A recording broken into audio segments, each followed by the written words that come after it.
จีกับปู่นี่สายคือมาเจ้าสู้ผู้งามแท้อยากได้เป็นผัว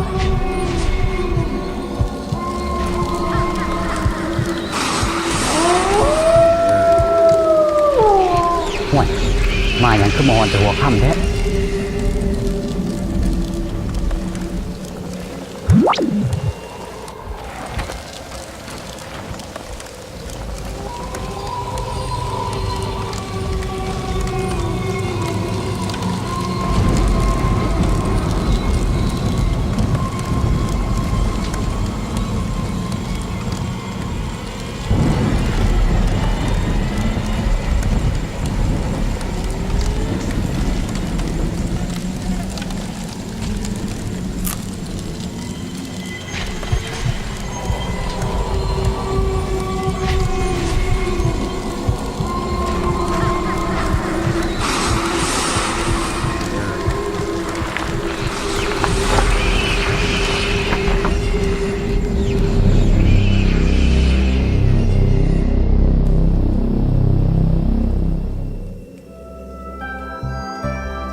กูอยู่ไสวะเขาอยู่ไสนี่เจ้าบ่ต้องงงดอกอันนี้แม่นบ้านของข่อยแล้วเจ้านอนอยู่กับแม่นบนนอนของข่อยก็เห็นเจ้าสลบอยู่กลางป่าข่อยเลยช่วยชีวิตเจ้ามาขอบใจเด้อที่จะเอาส่วนชีวิตของข้อยบ่เป็นหยังข่อยมักช่วยเหลือชีวิตคนตลอดมาแล้วเจ้ามาอยู่นี่ได้จังไดแล้วพ่อแม่ไอ้น้องเจ้าเด้โอ้ยเจ้าอย่าถามข่อยหลายเถอะอันนี้ก็เป็นบ้านของข่อยเกิดอยู่นี่ข่อยอาศัยอยู่นี่แต่ตอนยังน้อยเอาจังซี่ซะเจ้านอนพักผ่อนซะข่อยสิออกไปนอกไปหากินข้างนอกก่อนแล้วก็สิเอาอาหารดีๆมาให้เจ้ากินให้เจ้าทานอยู่นี่เด้อแล้วขอบใจ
น้องสิไป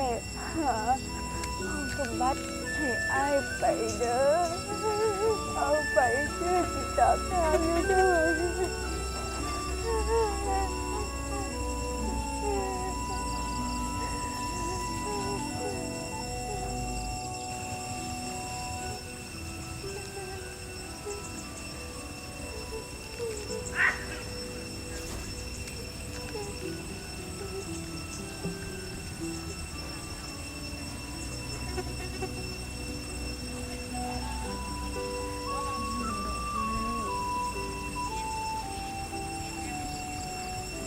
สมบัติทุกอย่างในโลกนี้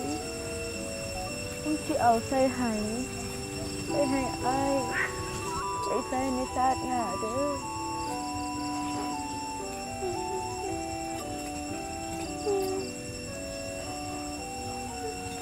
เพื่อชาติหน้า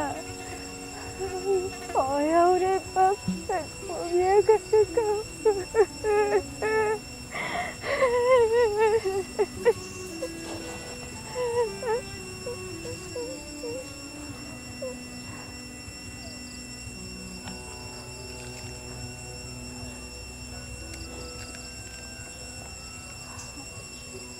น้องไปคนเดียวอ้า